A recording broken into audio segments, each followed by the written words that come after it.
bent. Nigga, where am I going? Drop the foe in my cup, now I'm floating.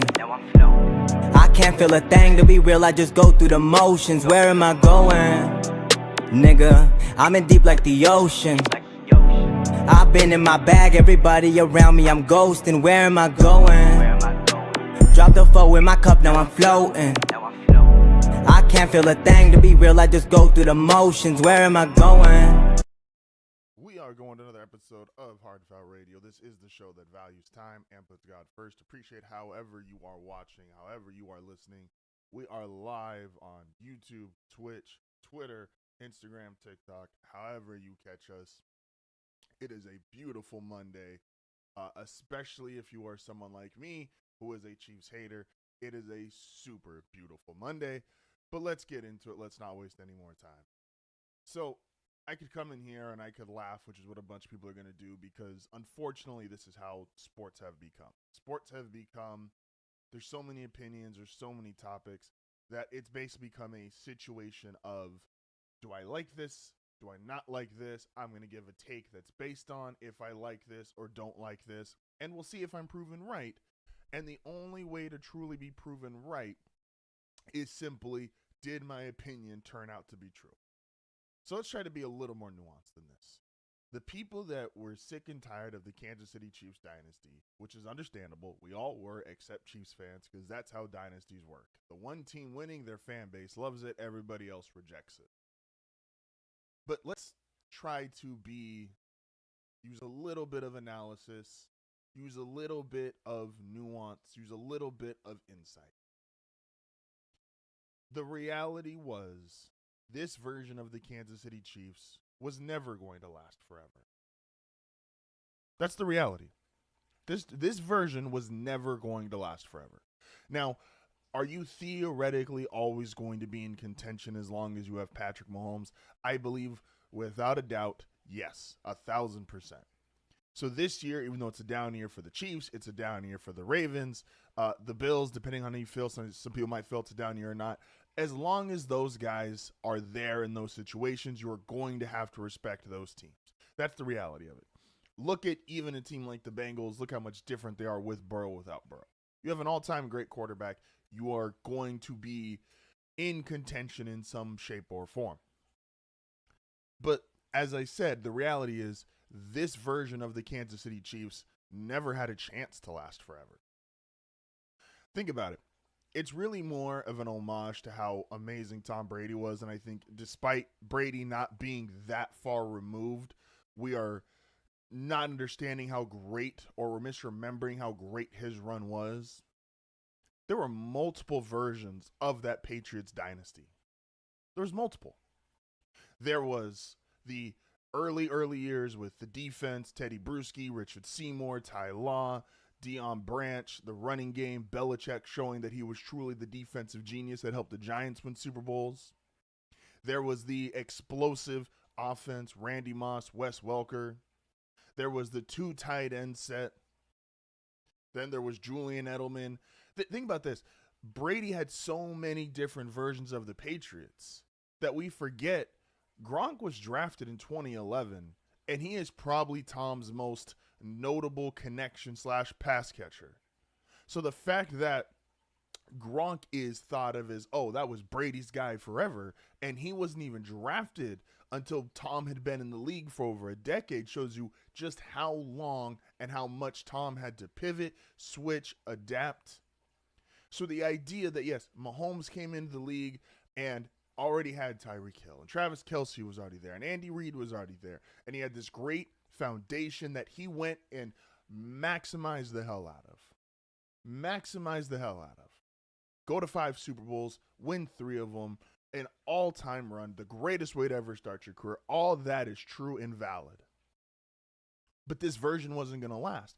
And some Chiefs fans want to say, well, we've already adapted and pivoted because you've had post-Tyreek Hill and with Tyreek Hill. Yeah, if you want to, fine. You could say that's the first pivot.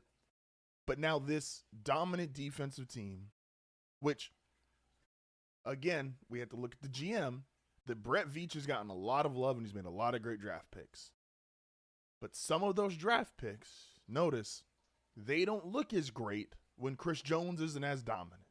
And Chris has played a hell of a last couple of games. And I've been on Chris Jones for the last year and a half that he was no longer the same player. But the last couple of games he's playing great.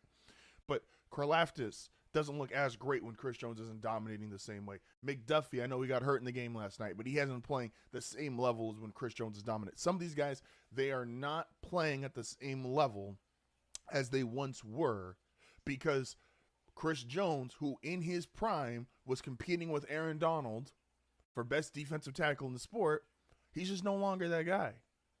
Travis Kelce in the offense. When Travis Kelce was the best tight end in the NFL, that offense looked different with or without Tyreek Hill. So now, as Travis is no longer who he was, Chris Jones is no longer who he was. Mahomes is human. Maybe one of the greatest quarterbacks you've ever seen, but he's still human. There's only so much you can do with that level of offense, with that level of team. And so, as the Chiefs, this part of their, again, are they going to miss the playoffs? The likelihood is yes. The likelihood is yes this season. Do we just totally count them out and say, okay, now they can't do it? Now they're no longer good? No, because they're going to be back next year, and it's, can they retool the same way the Patriots retooled? Again, there's an argument Brady had 5 different versions. He had the 4 different versions of New England, and when New England was finally, had totally run its course, he went to Tampa, and another Brady archetype was there. So there is multiple levels to Brady's career. And again, and I've pushed back on this, Chiefs fans. Mahomes is amazing, and I don't want to give the Chiefs any credit, but Mahomes is amazing, and he's had the greatest start ever to a career. But let's slow down. I said this 2 weeks ago. Let's slow down on this all-time placement stuff with Mahomes. If Mahomes never wins another Super Bowl, and I'm not predicting that, but if he were to never win another Super Bowl, if we look at the end of his career and go, okay, he's got 2 MVPs, 3 rings, 5 trips, and let's say he gets up to playing 17, 18 years, plays another decade, we're not going to look at him as definitively better than Peyton, who's got 5 MVPs, 2 Super Bowl wins. I don't know if we're going to definitively look at him as better than Joe Montana, who's obviously 4-0 in Super Bowls. Like, in the moment, while we're watching him in real time, yeah, it's like, oh my gosh, this guy's amazing. He's incredible. What can't he do? But when you look back at the end of it, Brady had 22 years of playing, and Brady was not considered unanimously the GOAT until after the Falcons Super Bowl. But we want to just raise Mahomes to this, he's already there. And again, maybe he'll get there, but not with this version of the Chiefs. The next time Mahomes wins a Super Bowl, Chris Jones won't be on the roster. Travis Kelce won't be on the roster. We'll see defensively who they keep. But Brett Veach, this is now your job. You have your all-time great quarterback who already maximized what you gave him to start. And now, can we do it round 2, version 2? What does this Kansas City Chiefs look like? And can they continue to be this very prolific team winning all these games? But the version that was Mahomes, Kelce, Reed, and Chris Jones, clap it up. Y'all had a hell of a run. But this version of the Kansas City Chiefs is over. Let's see what version 2 looks like. Moving on to, I've pushed back somewhat on this, and that was, I believe that there's enough adults in a room, in an organization, that if something is so clearly biting you in the face and will help you win, you will look past, in all the sports, basketball, football, baseball, you will look past character issues and maybe certain things you don't like that you consider flaws if that person can help you win games. Like, you will deal with, the Pelicans, for example, dealt with Zion Wade issues because there was clearly a playoff viable team with him, and they were not even remotely close without him. And they're like, okay, we'll deal with some of the weight issues in the morning or in the beginning of the season. Luka, his weight issues, to start with Dallas. He comes into the season, he's always a little out of shape, but we're clearly a playoff team with him, got to the finals. We are not a playoff team without him. We see how it's going this year. And you'll live with that with guys. And so I say that to say, I pushed back on some of the Shedeur stuff that, the Browns were totally sabotaging him. Because I thought if he was, and I thought highly of Shedeur, I thought he was going to be a first-round pick. I had him going to the Steelers in our mock draft, remember? But him going to the 5th round, it's like, okay, is everybody wrong on him? And that started to hide in my mind. It's like, is every single person in the NFL wrong with him? Because if he was that level of talent, he would still go high. This is how sports have always worked. Abdul Carter is showing so far in his rookie season. He's done some knucklehead stuff or some immature stuff. And he was so talented, though, that if they did a redraft, Abdul Carter would still go top 5. And so the Browns get Shedeur, and it's like, okay, we're going to start with Joe Flacco. Okay, you're starting with the vet. All right, I can buy that. Then you go to Dylan Gabriel. It's like, well, we drafted Dylan Gabriel ahead of Shedeur Sanders. Okay, I wouldn't have drafted him ahead of Shedeur Sanders, but okay, I can kind of buy that too. Then you bring in Shedeur, and the first game, okay, you're playing against the Raiders. Probably that they sacked the Raiders 10 times. Probably anyone could have won that game, but you saw some progress. You saw some explosive. You saw the big explosive play that Myles Garrett was like, wow. Then the Niners game, he was probably never winning that game. The Niners just better than the Browns. And then yesterday, Shedeur played out of his mind. 300 plus yards. He's the first rookie to throw for 300 yards this year. Had a couple of touchdowns. Made some exciting play. Showed you that he is, if nothing else, if you're the Cleveland Browns, give him a chance and let him play because he's better than anything else you got in the building. And then Kevin Stefanski pulls the 2-point play at the end of the game and takes Shedeur Sanders out of it. This is where I drew the line on, okay, we're not buying this, but that's fine. If Kevin Stefanski truly does not want Shedeur Sanders, and Shedeur is clearly the best quarterback in the room and in the organization, guess what, Kevin Stefanski? Organizations will keep their quarterback if they believe he is a franchise guy over their head coach, even if you are a 2-time Coach of the Year award winner. So if you don't want to play with Shedeur Sanders, that's fine, Kevin Stefanski. You can just leave. You don't have to be here for the next step. And the good thing, if you're a Browns fan, one of the things that saves dysfunctional organizations is just accidentally or because you're so bad falling into greatness. This is the high-end example, but the Cleveland Cavaliers were a dysfunctional organization. And then the 2003 draft, they're terrible. They get LeBron. And guess what? They're a good organization then because they fell into greatness. Congrats. You got LeBron James. My Pelicans this year. Everything about that draft day trade and a bunch of stuff in the offseason, I know they're terrible right now as far as a record, but what they got in Jeremiah Fears and Derek Queen is like, oh, okay, there is now progress here. There is now a goal here. There is now they are going to have a legitimate rotation with or without Zion Williamson. Like, great. You can just be so terrible you fall into greatness. It's one of the nice things about sports. And Shedeur yesterday, if he can just be, again, stats-wise, I don't really care about the stats, but just play like that, where he outplayed the number 1 overall pick. I know the Titans got the win. That's your guy. And Kevin Stefanski, if you don't want to play Shedeur, that's fine. They will replace you. There's smart offensive guys all over this league. And smart offensive guys want to go to where they think they have a chance with their young quarterback. And if Shedeur can be the guy, Kevin Stefanski, bye. Don't let the door hit you on the way out. Oh, man. A lot to talk about here on a Monday morning. Again, we are live. YouTube, Twitch, Twitter, Instagram, TikTok, however you are viewing us. This is HardFoul Radio. Appreciate you guys so much for tuning in today. Excuse me. Bright and early here on a Monday. And don't forget, if you are somebody like me who drinks a ton of coffee, but does not like energy drinks, shout out to the sponsor of every episode here that we do, Dubby. You can use HardFoul 10 at checkout for Dubby. You get energy now, no crash later. Again, I went from drinking 5-6 cups of coffee a day to now I'm down to 2 or 3, and I start every morning with Dubby. Gives you energy. You don't have the crash out later.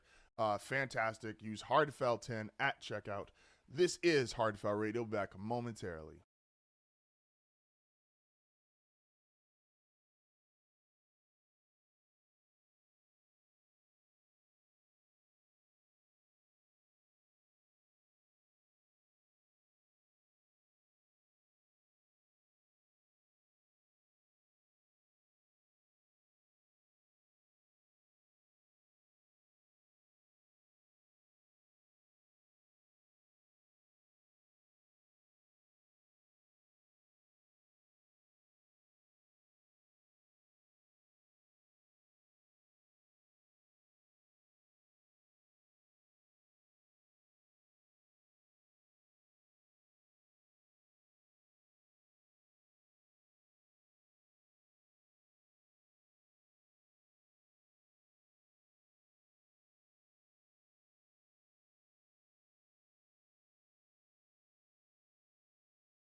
So my wife and I have been together for 8 years. And during those 8 years, Denver hasn't been very good.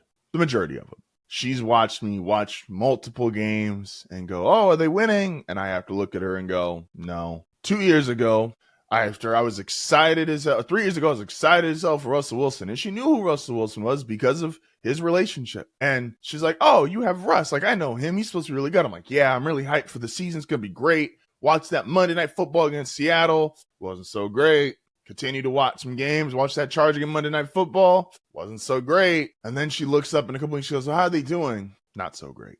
Not so great. Then, and this was like the culmination of it, right? Because I had watched all these other years. Case Keenum, Joe Flacco, Teddy Bridgewater. And outside of a win here and there, Broncos weren't really good, man. And I stuck with it. I watched 5-11, 6-10. Just bad team after bad team. And my wife, every now and again, she doesn't do it often, but every time she's like, you know what?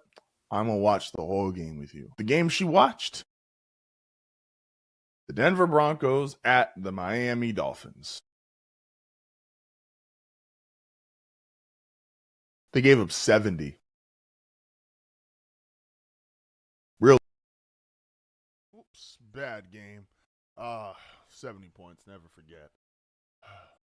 We're going to talk more about the Broncos tomorrow. I try to save all my Broncos stuff for Tuesdays, for Team Tuesday, so we'll get into them more. The Texans are good, man. The Houston Texans, and this is one of those things that last night I think everybody finally got to see because of the reverence that we still have for Mahomes and should have for Mahomes. I'm not saying that even though they're going to miss the playoffs this year that we should treat them, like they're a bad team, or whatever the speculation may be.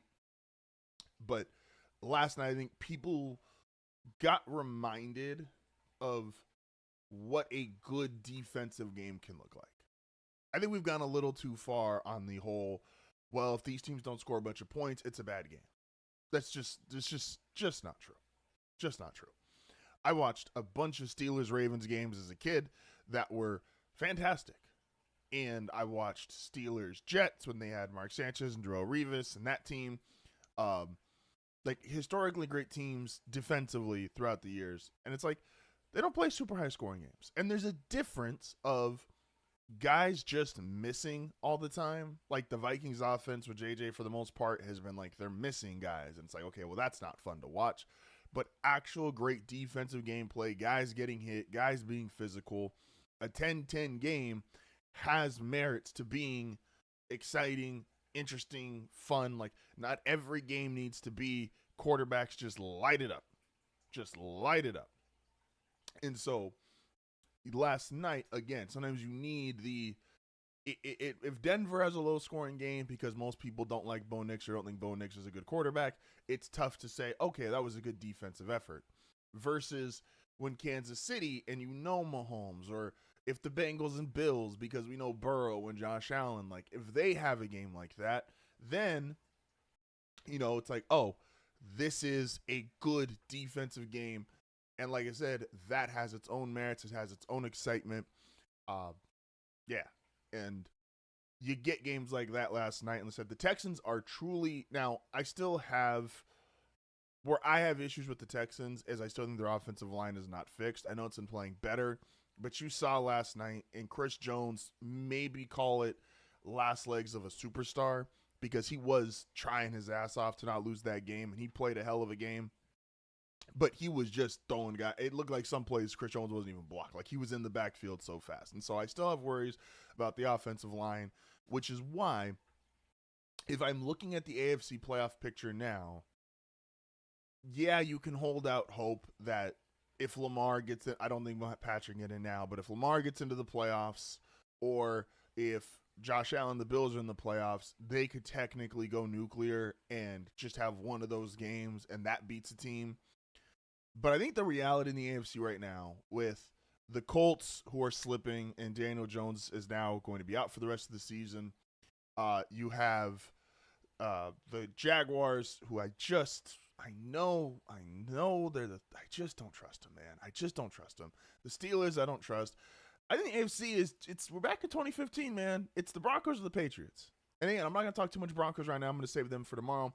But I think the reality is, do you believe in Drake May and the way he's played this season and that he is going to be the guy? Or do you believe in the Broncos defense? And where I'll say this, the confidence builder for each of these teams as they go into these last 4 games is, well, the Broncos, Bo Nix last 3 games looks like the end of the year Bo Nix last year. And if they get that for the playoffs, which means maybe not Drake May MVP level play at quarterback, but really good, consistent quality play from the quarterback position, and they have that defense that could just win a game because they sacked the other guy 6-7 times. Like, that's your thing right now. Like, right now in the AFC, the Jaguars, I don't think are serious. The Steelers, Aaron Rodgers, I'm not taking them super serious. Obviously, we've got the old great quarterbacks. That is what it is. It's either Denver's defense or you believe Drake May is really the MVP of the NFL. That is where the AFC is now down to, in my opinion. Like, it's, you got to believe in one of those two teams. And in the NFC is so crazy with seeding. Chicago went from the 1 seed yesterday. They lose to the Packers. They're now the 7 seed. Like, that's how close the NFC is. And the NFC's got a bunch of stuff where, like, the Rams look like top to bottom the best team in the league, the way they've played this year. Philly still probably has the most talented roster, but we just see too many inconsistencies. The Seahawks, they look amazing when it's time to be amazing, but with Sam Darnold, you do have to ask the question. We've got multiple big game, playoff game adjacent where he struggled, and it's like, okay, are we going to trust Sam Darnold? Because if you trust Sam Darnold, I honestly, if you are willing to trust Sam Darnold, I think the Seahawks are probably the best team in the NFL. Like, consistently, that's a top 3 defense. That's a top 3 offense. JSN has been playing as well as any receiver in the National Football League, obviously. Sam Darnold throwing deep has been amazing all year. Like, if you're going to believe in it, Sam Darnold, like, if there's a, oh, well, I need their quote-unquote, like, I don't want to call it a weak link, but, like, if you need their stigma to step up, it's like the Broncos, Bo Nix would be their stigma. The Patriots would be their defense and their offensive line, I'm sorry. Like, if you believe their stigma is going to step up, the Seahawks are the best team in the NFL. Even better than the Rams. So I think the Seahawks defense is slightly better than the Rams. And even though the combination of Nakua and Devontae Adams is amazing, JSN's been the best individual receiver all season. Moving on to one of my favorite parts of the show is, why would he say that? And I got to go to not an old favorite. I guess for this segment, it's an old favorite. Ryan Clark, what are we doing, man? So Ryan Clark tweets out, Patrick Mahomes is underrated. Yeah, I said it. Let me get the actual full tweet here. I don't want to misquote my good friend Ryan Clark. I would hate to do that. Let's have the full tweet, just so I can how insane this is to me. Patrick Mahomes is underrated. Yes, I said it. We don't talk about his individual greatness enough. He's extremely talented, but he also plays hard as hell. I'm so impressed with his effort, no matter the situation, no matter the score. Oh my gosh. Okay, so, and realistically, what I want to kind of get this point across to is, I could throw, let's put everybody in this. We're going to pivot real quick. Get it, Ryan? Pivot. Ryan Clark, Chris Collinsworth, Tony Romo. Let's just be honest. I'm 31, so I'm stealing a term from people that are younger than me. But we all hear the just ear-scratching, hard to listen to glazing of Patrick Mahomes in any big game that he's in. Whether it's Chris Collinsworth, whether it's Tony Romo, who's the worst of it. And now you got tweets like this from Ryan Clark. Mahomes deserves a lot of praise, and he gets it. Again, we started the show off. Been to 5 Super Bowls, 3-time champ. He's a Hall of Famer if he left today. Which, if he wants to, I wouldn't be that mad. But let's stop acting like, again, when you have Chris Collinsworth and Tony Romo who are like, oh, well, that was like on incompletions, and they're going, oh, that was smart incompletion right there. Come on, bro. Like, fans aren't dumb. We know he's great, but even great players have bad games. And Patrick, while you could say the circumstances weren't ideal because they were down multiple offensive linemen and the Chiefs were dropping passes, Patrick himself also was not that great yesterday. The one game that I truly believe he played well, but the situation was unwinnable, was the Tampa Bay Super Bowl. He was chased around so much in that game, and there was like 3 or 4 throws that he made that were just incredible. That'll give you. That he was amazing, and the team had no shot in hell to win, and they got blown out because of it. But this other stuff of like the incompletions are smart, or arm punts, or wow, look at what he did. Like, fans don't want to hear that shit. We're sick and tired of it. We already have to deal with the fact that they've been the most successful franchise in the league the past 7 years. And when you double down on that and go, let me tell you how great he is, even if your team's winning. Like, fans want to be heard. Fans want to feel seen. And when you have 2 major networks lead teams and their main color guys, Tony Romo, Chris Collinsworth, and all they're doing is just going, wow, can you believe how amazing Kansas City is? Wow, Kansas City is just, oh my gosh, Mahomes is this, that, that. We don't talk about his greatness enough. That's all they do on the broadcasts. That's all they do on the broadcasts. And ESPN and FS1, pick your show. The biggest show, and it's the best show right now, going in sports media is First Things First. How much do they talk about Patrick Mahomes' individual greatness? How about all the time? I said this when I talked about First Things First a few weeks ago, is that the show works because it's entertaining.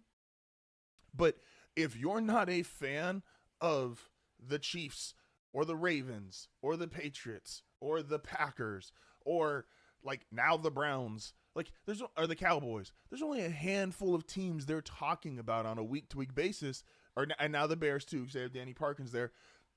And I like First Things First. Watch it every single day.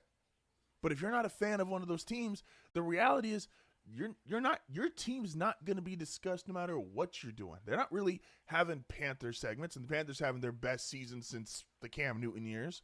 They don't really talk about. Then I'm a Broncos fan. The Broncos weren't talked about at all last week. The only time they were talked about is twice there was like questions of Wild just talking about the Patriots, and it was like, oh, well, what do you think of the Broncos? And it's like, these teams or these shows and these broadcasters, like, we don't need more Mahomes conversation. He is in plenty of them, and he's gonna be in plenty of them this week. He's gonna be this is an unfair statement, and it's gonna get clipped, and people go like, look what he said. Mahomes will be the most talked about under 500 quarterback this entire week. He will be. 1,000%. And to some degree, he's earned and he deserves that. But let's not act like Ryan Clark that he's not talked about enough, because that's just false. It's just false. He's talked about all the time. He is talked about on multiple shows. He is a leader in shows. He is a constant A-block topic. Like, his individual greatness is discussed plenty. Trust me, as someone who is a Chiefs hater, and I'm saying this even outside of just Chiefs hate, but like someone who's a Chiefs hater, trust me, and I have to admit when he's great, and he's great, but let's not do the whole we don't talk about him enough. He's actually underrated. No, he's not. No, he's not. He's not underrated. Sorry, he's just not. Ryan Clark. I'm going to get a sound effect for when I start calling y'all out. You know how crazy it is? I can do this segment every single day because there's enough dumb stuff said every single day. You know how crazy that is? Oh, man. So, something else that happened here is, and maybe this is a unfair statement, but this is why it's so hard for someone. Jonathan Taylor's had a hell of a season. Hell of a season. But why it's hard for Jonathan Taylor, I think anyone to win MVP outside of a quarterback, is the Colts are proof of that. So Jonathan Taylor is amazing. If you want to say he's the best running back in football, I'm not going to argue with you. He's been great all season, right? And there was real MVP conversation because the reality is no one really believed in his quarterback like that. No one was out here waving the Daniel Jones flag going, oh my gosh, look how great Daniel Jones is. The Colts are going to be amazing. They're obviously going to be the best team in that division. So we're like, Jonathan Taylor's the best player on that team. He's the focal point of that offense. He's got a chance to win MVP if they continue at the pace they're going.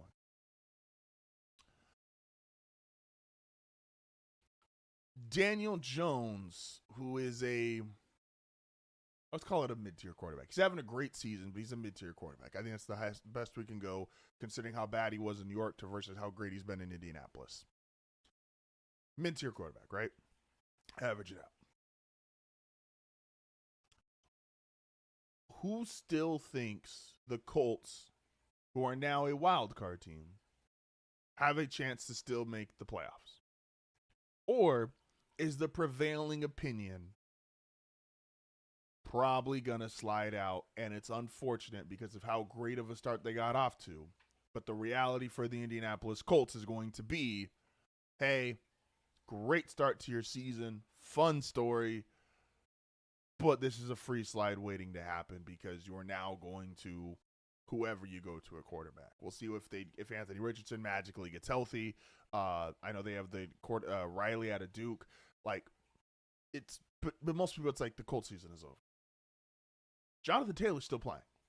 That offensive line is still intact. They don't have major injuries outside of their quarterback, who again is a mid-tier quarterback at best, having a great season, but a mid-tier quarterback at best. And we're like, oh, he's out. Okay. It's because of just how important the position is. And trust me, I get annoyed with only QB can win MVP argument type stuff.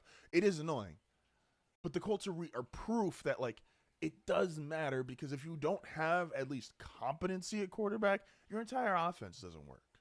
You can't go out there and take your best running back in the league, whether you want to take Christian McCaffrey, take Jonathan Taylor, take Derrick Henry in his prime, whoever you want to be, and like, oh yeah, we're going to win because we're just going to hand him the ball 30 times. Like, that just doesn't exist anymore. Like my Broncos are probably the last team that are going to say they won on just like with the quarterback being an entirely just non-factor. Like, Peyton was so bad that last year. As far as physically, yes, you could say mentally he was still, able to check out of coverages, and the mind of Peyton Manning was still worth something. But Peyton was so bad that last year, more interceptions than touchdowns, that the Broncos that defense literally carried them. And that's probably going to be the last one we ever have of that potentially. And that's because the game has changed, and that's because of, just how the NFL is played now, even versus 10 years ago. And the Colts season, not because of Jonathan Taylor, he's still there, not because of the offensive line, they're still all there, but because their quarterback is now about to go back to, can we pull this off? Nobody's given the Colts a real chance. Like, their season is essentially over, because even if their mid-level quarterback goes out, the offense, we just don't think will be able to function. And now it looks like Jacksonville, even though I haven't taken Jacksonville seriously all year, is going to win that division.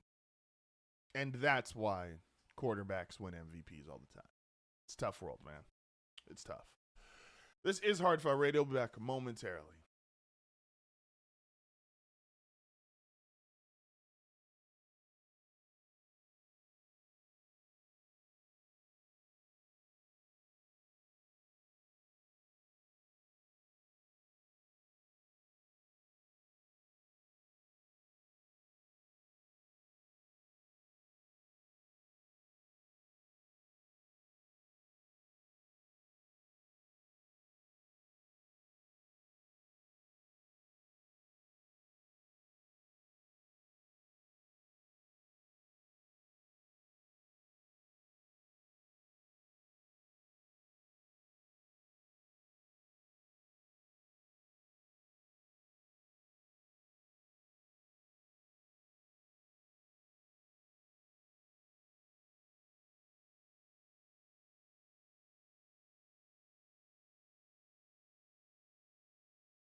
And we are back. This is HardFoul Radio. Appreciate everybody for tuning in today. So, this is kind of more of a thought exercise, and I don't really know how, I don't have a steadfast opinion on it. Wasting years.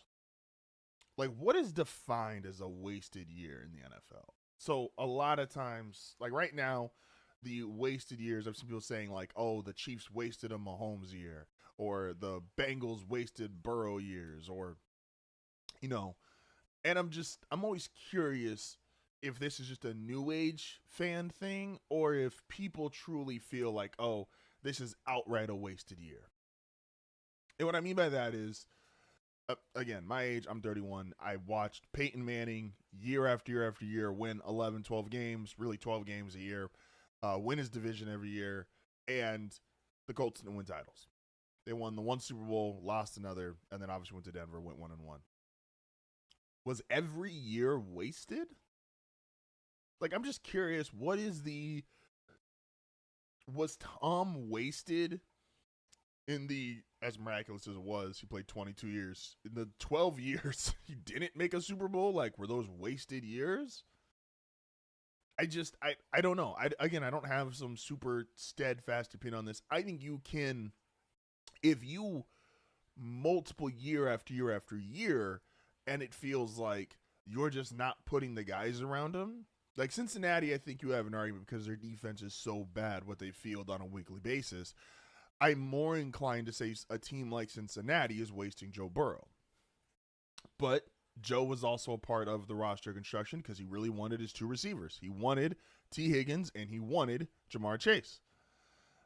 And so if the team then looks like they're a great offense because of those two receivers and Joe Burrow, but they can't stop anybody on defense, I'm like, well, that's what Joe wanted. That's the direction of the franchise. Are the Ravens wasting Lamar? Like, they signed their guys. They signed Linderbaum. They signed Hamilton. Derrick Henry got a new deal. Like, are they wasting him? Mark Andrews just got re-signed. Are they wasting Lamar Jackson? Or where is the line on some of these guys just aren't getting it done? Like, Tony brought this up a couple weeks ago where he's like, the team 2 years ago that was hosting the Chiefs in the AFC Championship game, like, that's the team. He says that was the one that should have got it done. And it's like, okay, cool.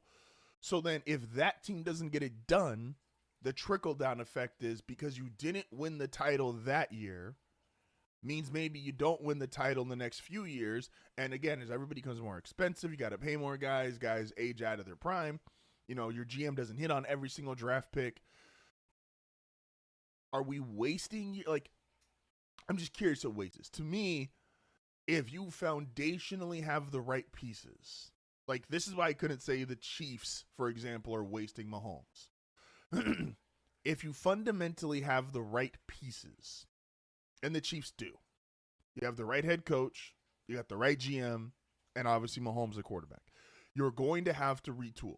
Chris Jones is no longer in his prime, despite, again, the way he's played the last couple of games. Travis Kelce is probably retiring at the end of this year. You know, also, funny enough, Chiefs aren't doing so well. We don't see as much Taylor Swift. Isn't that funny? If you fundamentally and the franchise has the right people in place, I think you're fine. The Ravens, Tony's big thing is John Harbaugh. Like, you got to move on from him, and fine. But he believes in the general manager. He obviously believes in Lamar.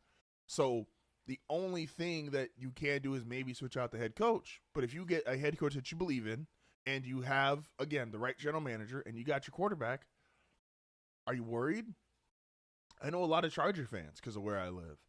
Charger fans, despite what the record is, feel like you got the right GM, you got the right coach, and you got the right quarterback.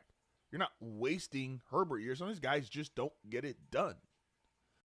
Again, it's a weird conversation because it's like, are you wasting? Is every year that you don't win with a star quarterback a wasted year? I think context matters so much. Example being, I'll give you this before we head to our final break before hour 2. Where the Broncos are currently and where the 49ers were pre-signing Purdy to a big deal. those you could say were wasted years that they didn't quite get it done, because you're never going to be able to replicate that again. The roster Denver's built around Bo Nix, you might never have this good of a roster again if you end up paying Bo Nix. Now, I've said, and I said this about Brock Purdy, and I'm going to say this about Bo Nix until his game elevates to that point. If push comes to shove tomorrow, they were like, pay Bo $55 million a year, I'm not doing it. I'm not doing it. He's not there yet. So, and because he's not there yet, I'm not going to pay him like he's there.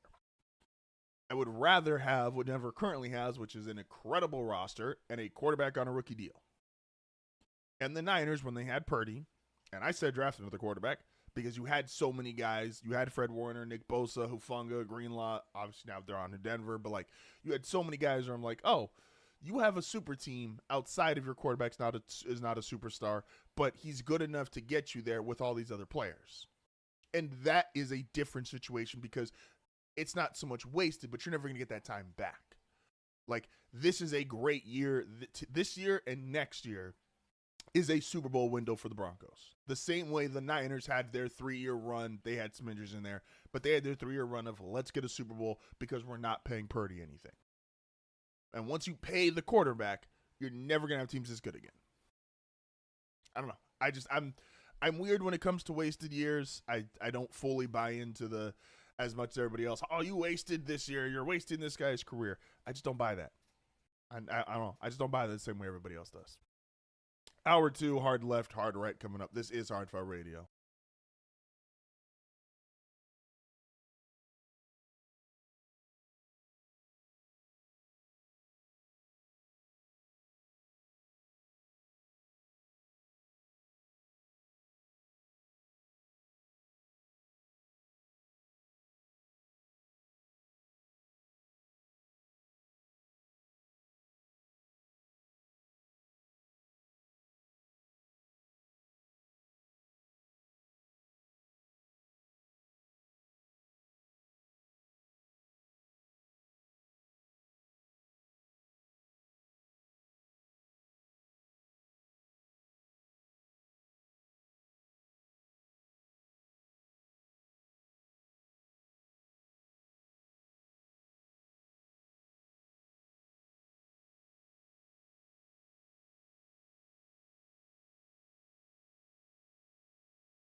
And we are back. It is hour 2 of HardFoul Radio. Appreciate everybody for tuning in with me today. It is Monday, so we got to start hard left, hard right. Then we got the most right, then we got the most wrong. Now, didn't record last week at all. A lot of stuff going on. But everyone's back this week. A&M's back this week. Group chat's back this week. So we are ready to go. With that being said, like I said, it is a Monday, so a real man brags when he's right and admits when he's wrong. Starting with the wrong. And these are now that we are 75% of the way through with the NFL season. I felt these quarter marks are good to kind of look at objectively the things that we've been the most right and the most wrong in regards to the NFL as a whole.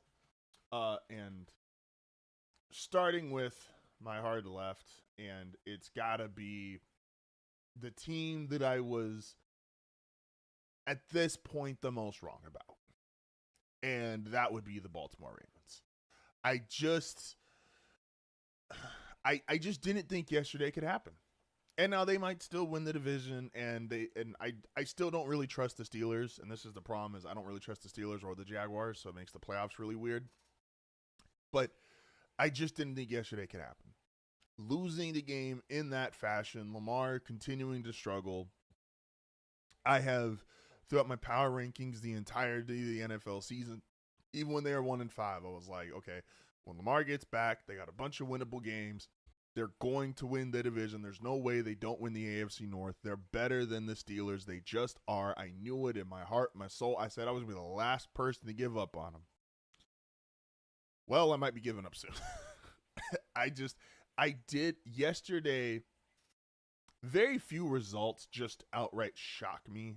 I watch a lot of football, and this season's been so weird that it's hard to say like an individual game was like, oh my gosh, I couldn't see that coming. When the reality is, yeah, I could. I could see a lot of these outcomes happening because it's been such an up and down season. The great quarterbacks have not performed like they were supposed to, and a lot of new up-and-comers are now here, right? Like the Broncos, the Patriots, the Jaguars, like we got a whole bunch of stuff, right? But I have no faith in the Steelers. If you ask me right now, the Steelers and the Jaguars are the 3 and 4 seed. I would put money on both of them to lose their first playoff game. I don't trust either of them. That being said, you have to give credit to where the Steelers are, and we have to acknowledge maybe this is just who the Ravens are this season. And maybe that's because of a Lamar injury. Maybe that's because of, Derrick Henry's not 100% Derrick Henry. But even like the Derrick Henry stuff I don't get. I watched that Thanksgiving game. And I remember I texted Tony afterwards. I was like, hey, why did Derrick Henry, in one of the coldest games of the season at night, only have 10 carries? And he just hits me back and goes, the world may never know. And the Ravens have been a very over-talented roster, like one of the best rosters in football. Kyle Hamilton, Tyler Linderbaum, Derrick Henry, Lamar Jackson, their offensive line, Mark Andrews, Zay Flowers, Marlon Humphrey, Roquan Smith, Matabuke, who I know is injured right now and has been hurt most of this season. But they've been one of the best rosters in football, and right now they're just playing like, to quote Steve Smith, just a bunch of guys. And can just a bunch of guys get it done? I don't know. I don't think so. And we now have to start looking at, again, this is just, even if I fundamentally believe, and I do, okay, Lamar Jackson's better than Aaron Rodgers, okay? Derrick Henry is better than whoever the Steelers got at running back. Their defense still at high end, can it be just as good as the Steelers? It just hasn't been that way. And yes, obviously you can still point to Lamar missed X amount of games, and so that's why this season went to hell.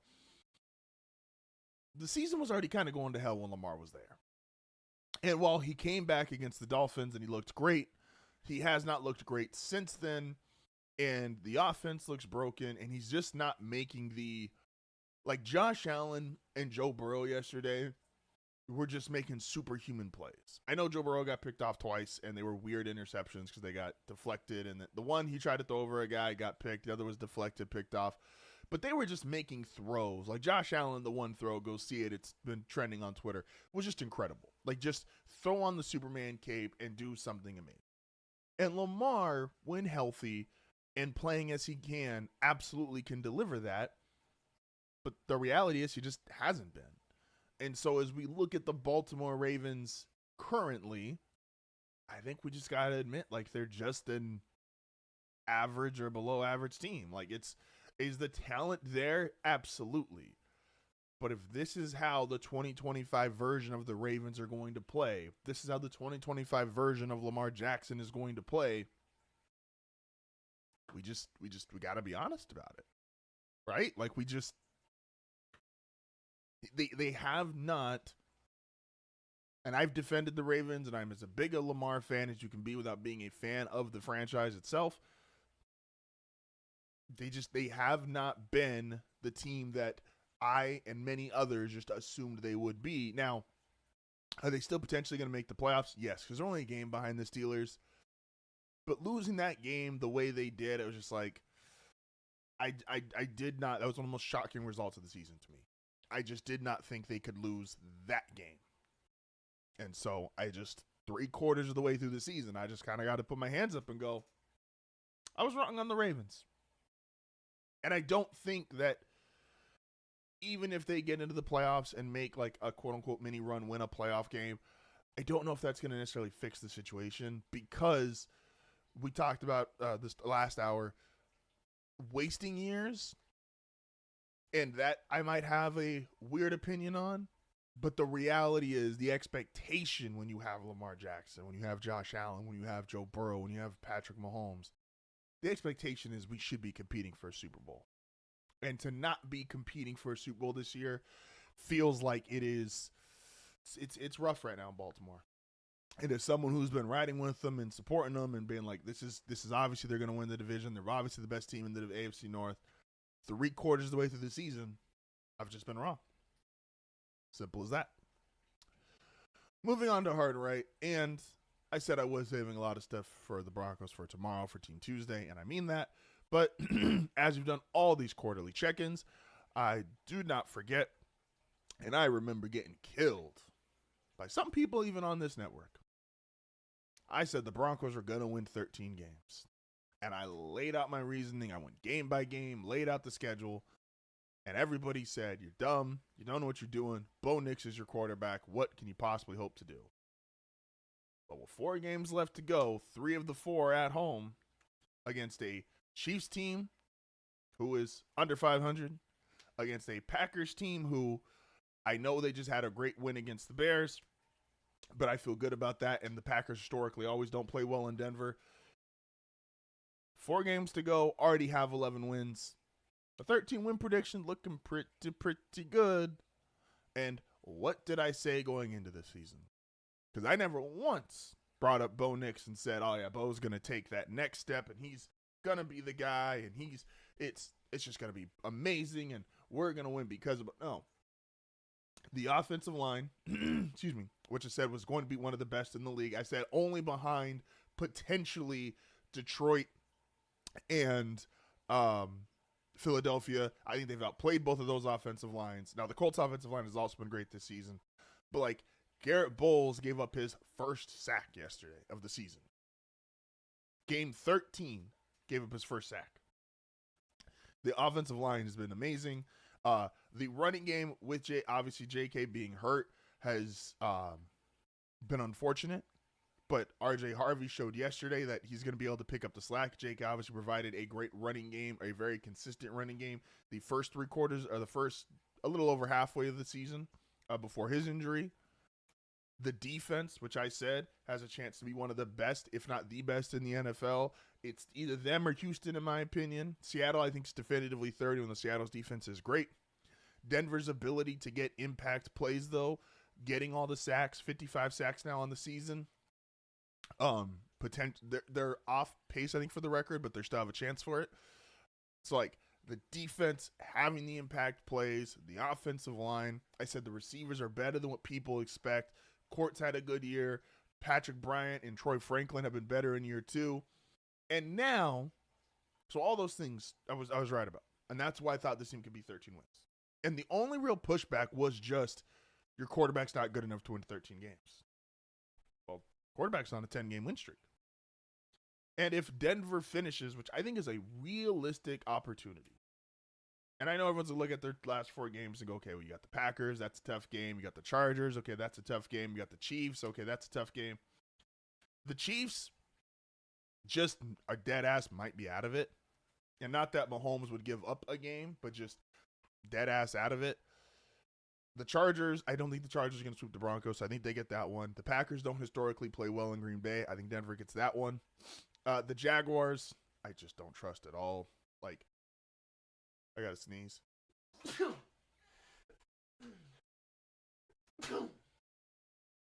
Sorry about that. The Jaguars, I don't trust at all. And the Jaguars game's at home, the Charger game's at home, and the Packer game is at home. The only game on the road is the Chiefs game, which, like I said, the Chiefs just might be out of it. So this team has a real shot to be 14-2 or 14-3, 15-2, be the 1 seed, and force teams to come to Denver. Force teams to have to beat you in your home with that defense, that pass rush, that crowd noise. Like, that's what you want. And so my Broncos take, again, said it before they played a game. 13 wins was absolutely doable. And they've been, quite frankly, they've been better. And they might get to 15 wins. They might not lose another game this season. And, you know, it's going to be great. And I don't believe this, but this is why we have to keep stats need context at all times. Stats need context. Because you're going to, and I don't believe this is one of those teams, which is why I think stats need context. If you look back at this team, let's say, the Broncos run the table. So they go 15-2, right? And then, everyone's got to go to Denver. They win the home games in Denver, and they beat whoever represents the NFC in the Super Bowl. Do you know what statistically we're going to look back on and go, oh, this is an all-time historic team. Second-year quarterback, a defense that is going to be either A, break the sack record or get real close. Look at the numbers. Look at the metrics. This is going to be right up there with the no-fly zone and the Legion of Boom and the 85 Bears. And I love this team. I think they're great. I don't think they're the no-fly zone. I don't think they're the Legion of Boom. And obviously, Bo still, in my opinion, has more to improve on. Even though the last 3 games he has been balling out. If this team, this is why stats need context. Because you'll be able to look back and go, oh my gosh, a 15-2 team with an all-time defense reaching an all-time mark, trying to go for the sack record. They're not that great. They're not a historically great all-time team. Like, just stats need context. It's okay. But yeah, hard left, hard right. This is HardFoul Radio. We'll be back momentarily.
And we are back. This is HardFoul Radio. Appreciate everybody for tuning in today.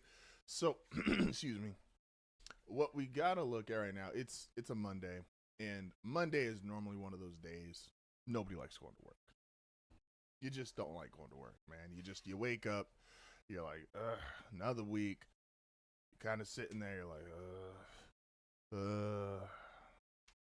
So, I want to, in the best way that I can, the teams that, so now some people, to the flip part of that, they like their job, they're excited to go to work, they're excited to start the week, they're motivated, new project, new whatever it is they're doing, they're excited for it, right?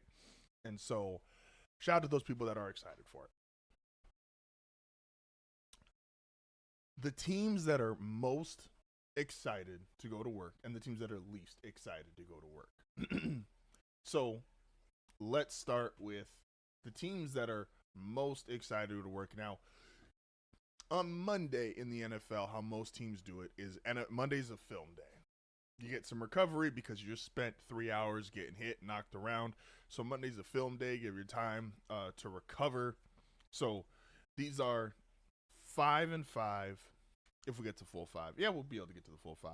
The teams that should be the most excited to walk into work today and watch their film. Excuse me. Number 1, and this is in no particular, this is just the 5 teams. And this first one might seem a little odd, but it should be the Bengals. The Bengals should be excited to watch their film today. Now, they're going to be upset because the errors that were made, the tip pass, the trying to throw over the line, like, that will be rough to see if you're Joe Burrow. But the reality is, offensively, what you schemed up, what you got to see, it worked against Buffalo. Buffalo is going to be on the other end of this. I've always had this issue with teams that are like great at pass defense, quote unquote, statistically, but then they're awful at run. The reality is I think teams just run on you so much that they just don't have time to build up passing yards, is my belief. And so the Bengals should look at that and go, okay, we could score pretty much at will. And I don't think the Bengals can make a run. I think that narrative is stupid. But, again, you're building for next year. You are trying to keep yourself in the idea that, okay, we could win with this quarterback, these receivers, and offensively, you can. You can do it with anybody. Because Buffalo does have a good pass defense. I just don't think it's the best in the NFL. I think they just get run on so much that statistically it's going to look like they're the best pass defense in the NFL. So the Bengals should love that film. The obvious opposite side of that for a team that should not love watching film study today is the Bills. Because the Bills got to figure out, what do we do well besides Josh Allen going nuclear? It's Josh Allen. It's James Cook.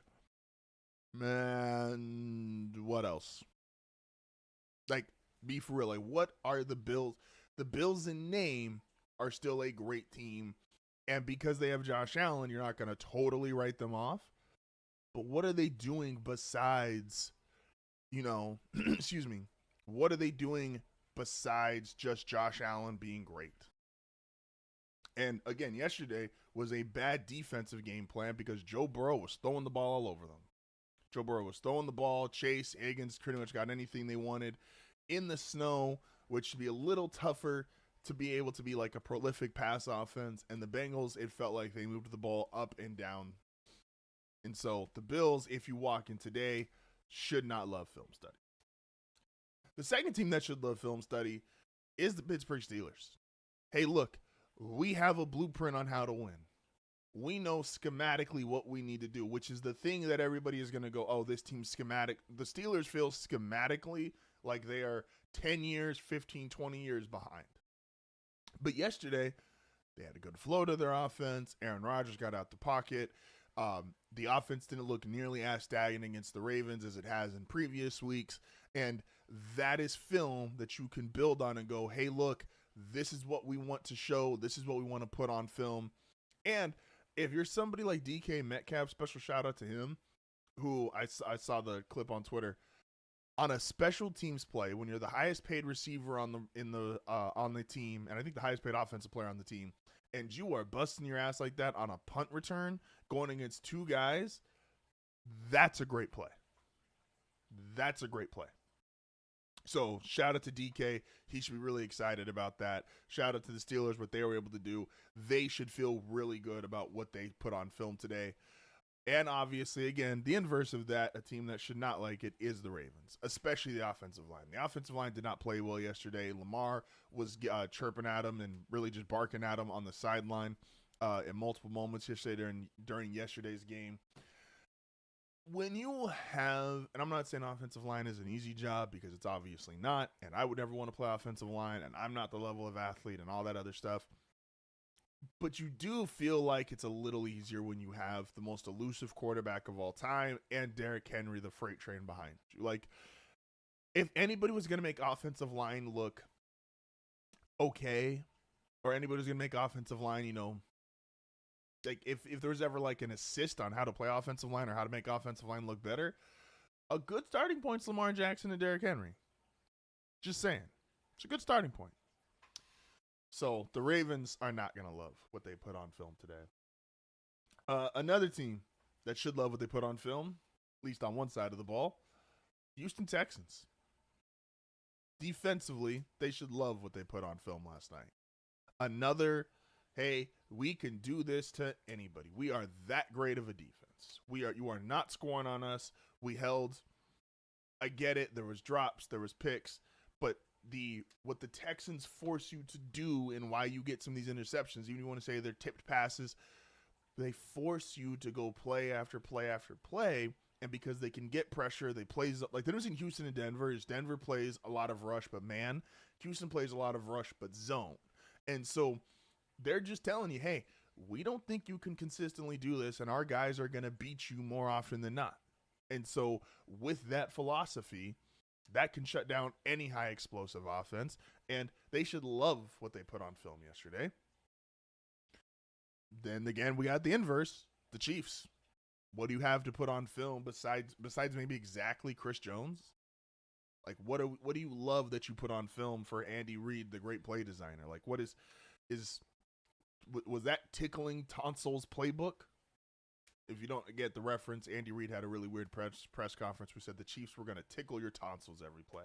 And I don't think there's a lot of tonsils being tickled. Also, really quick with the Chiefs, can we, like, this is my issue with Kansas City. I'll get to my issue with Kansas City, actually. I'll save this for the final segment because I have a really big issue with two things that happened yesterday. So, yeah. Number 4. You know, should love what they put on film, even though it wasn't this week. The Patriots. I know they didn't play this week. They had a bye. But the Patriots should feel really good about their position. Because the Patriots are, to the credit, they are the team that can sustain the longest amount of drives.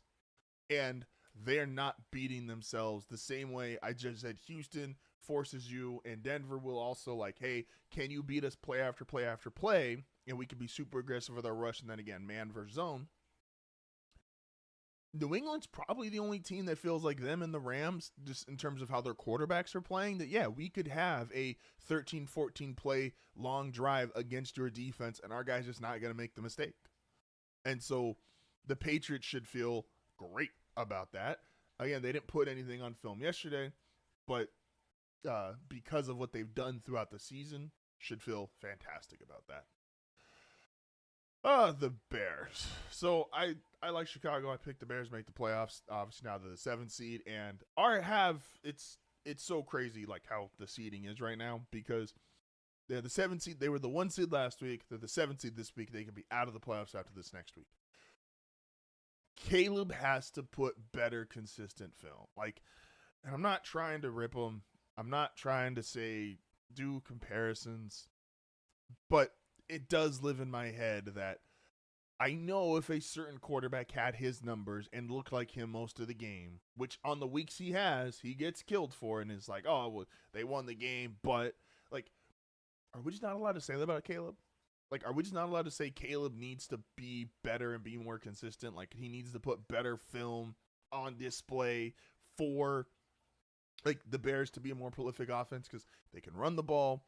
Their defense is getting turnovers, which can be streaky because if you're not getting the turnovers, the defense can look a little leaky. Like, You got to put better film. You can't be the lowest completion percentage in the NFL as your starting quarterback. You just can't be. I know he can make the special throws. I know the one in the end zone was just a cannon. He had one on the final drive where he ripped it on the sideline. And we know he can do the special. We know he can do the special.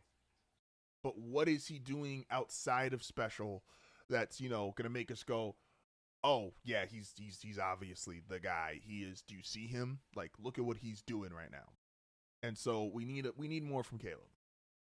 Caleb has to be able to put better film on display.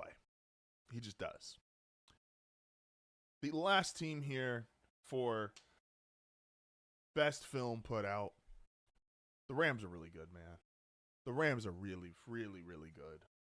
The Rams just week after week, I know they're playing bad teams, or they played the Cardinals yesterday, which isn't a great team.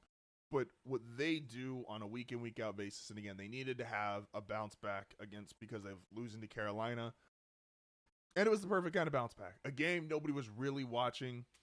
A game nobody was really watching, so they had to kind of do it in the shadows. So the stuff that they got to put on film yesterday, again, Stafford, who's been playing like the MVP, top 5 quarterback, what he's been able to do throughout this entirety of the season, the receivers, the tight ends, the defense, the Rams are just really, really good.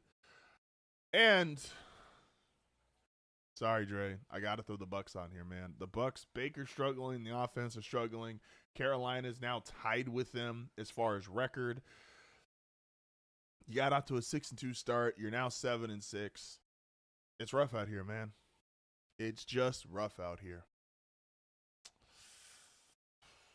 What to say? What do you say? This is HardFoul Radio. Back momentarily.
And we are back to close out the show. Appreciate everybody that's tuned in today. So, excuse me. Something that, and this happens in all pro sports, right? Like, when you're winning, you can kind of do whatever you want. It's when you lose that we start to go, okay, you got to cut the bullshit. The Warriors had this for a while, and I think Draymond's a really good example. Draymond was doing all these things, and while they were winning titles and they were clearly the best team in the NBA, it was like, oh, well, it's a Draymond thing. It matters. He's winning. He's helping them. This, that, and the third, blah, blah, blah. Like, it was, you could justify his actions, even if you thought they were annoying, right?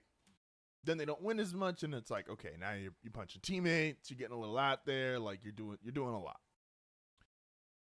The Chiefs have been able to be the NFL shit talker for the last 6-7 years because they've been winning. And you couldn't really even push back on them because they were winning at such a high rate. It was like, okay, if you're mad about it, stop them or do something. And nobody was stopping them. Nobody could do anything about it. Yesterday, now as we get to the, again, just this version of the Chiefs, as we get to this version closing out its legendary run, now some of the things are starting to come off more as corny and people are calling them out. Like the big hit the Texans safety had on the Chiefs receiver, which people are like, and then the Creed Humphrey, the center, who's an all-pro and maybe the best center in football, like walks over there and he gets in his face like, man, what are you doing? It's like, it's football. And that was a shoulder-to-shoulder hit. Was it a hard hit? Yeah. But he had to, one of the things safeties used to just do all the time was, now, I get it, you can't lead with your head anymore, but they just hit guys as hard as they possibly could, and are you going to catch the ball through the extremely hard hit? And Rashee Rice did not. And so, but when you see, like, and then Kelsey Mahomes are chirping at him because of it's like, that was the most basic football play of football plays. It was just a hard hit, dislodged the ball. Like, what are we doing here? I tweeted out this a couple days ago, or I think maybe it was last week, where I was like, this Chiefs season maybe is just karma because they wore those stupid ass free Rashee Rice shirts or free 4 shirts at the start of the season. It was like, hold on now. Not saying you can't stand up for your teammate or be supportive of your teammate because, again, I don't put much stock into athletes' personal moral compass. These guys do things that I don't want to know about. You don't want to know about. They're in their 20s with millions of dollars. They live their own lives, right? But don't sit there and go, oh, free Rashee Rice, when he was only suspended because of something stupid and irresponsible that he did. And he was not the victim. Like, that's corny. That's not respectable. Like, again, this Chiefs season might just be karma for that. Like, this was some corny, dumb things that they've been doing all year, and they've gotten away with almost everything because they've been winning. Well, now you're not winning. You're 6-7. So now, when you have these T-shirts that look dumb in retrospect, they look dumb in real time too. When you have these safety hits, Rashee Rice hard, and Creed Humphreys going over there, and Kelsey and Mahomes are chirping at him like, that's a football play. I'm not even going to get into the refs part of it. Again, they keep losing one-score games. They're not getting those calls, which is why I've got a whole thing on SGA on Thursday for a new segment we're doing where I'm going to tell the nerds to all shut up. Like, it's just this, when you're winning at a prolific rate, you can be Draymond Green and be annoying and be a pain in the ass. You could be Travis Kelce and Mahomes. Like, you can do all these things. When you're not winning at that rate, those things are no longer doable, viable. Like, they're just not. And so now Kansas City's got to cut the crap. They're not winning at the same rate they were winning. Figure it out. Like I said, version 2. What does your version 2 look like, Kansas City? You still got Mahomes, but no more Kelsey, presumably. Chris Jones, no longer the player he once was. What are you going to do with McDuffie? You've already signed Karlaftis. Like, Nick Bolton Let's see what version 2 looks like. Oh, man. Always enjoy doing this. It's my favorite way to start the morning. This is HardFoul Radio. Appreciate everybody so much that came through to hang out. We are live, YouTube, Twitch, Instagram, Twitter, TikTok, everywhere you can find us. Appreciate you guys so much, and I will be back tomorrow. Tony will be joining me as well as our week 10, we're in week 13 now. I keep saying week 10.